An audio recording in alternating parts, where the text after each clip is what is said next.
지난해 10월 동래구의 한 국공립 어린이집에서 아동학대 정황이 발생해 학부모들의 공분을 샀습니다.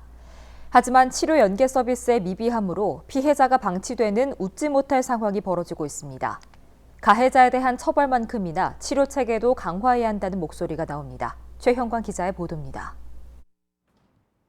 지난해 10월 동래구의 한 국공립 어린이집에서 아동학대 정황이 나왔습니다.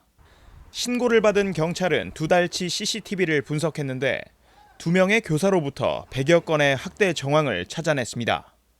이 과정에서 추가로 3명의 피해 아동이 늘어나 학부모들의 공분을 샀습니다. 하지만 10월에 발생한 이 사건에 대해 동래구는 이듬해 2월이 돼서야 치료 서비스를 연계했습니다. 약 4개월 동안 아이들은 방치됐던 겁니다. 우리 구청에서 미리 좀 알고 다른 프로그램 또 연계를 해본다거나 아니면 기관을 연계를 해본다거나 이런 것들을 했었으면 그 피해자 아이들이 조금 방치되는 상황을 막지 않았을까라고 생각을 하는데 그런 부분들은 우리 구청에서 조금 대처가 아쉬웠던 것 같습니다. 실제로 지난달 해당 어린이집 학부모들은 동래구와 간담회를 가졌는데 당시 동래구청 담당 부서 과장은 연간 아동학대 신고가 200건에 달한다고 밝혔었습니다.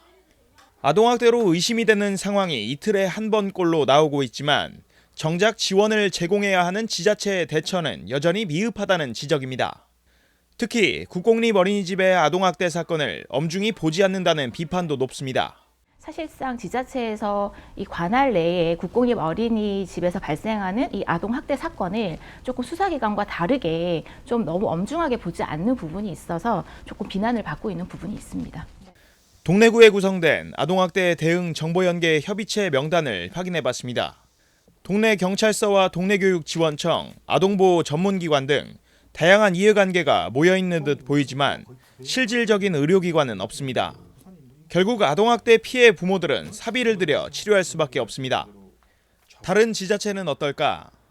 포항시의 경우 지자체 예산을 투입해 학대 아동의 치료를 연계하는데 언어치료센터나 심리상담센터, 정신건강의학과 의원 등 체계적 치료가 가능한 기관들과 협의체를 구성해 즉각적인 대응이 가능하도록 했습니다.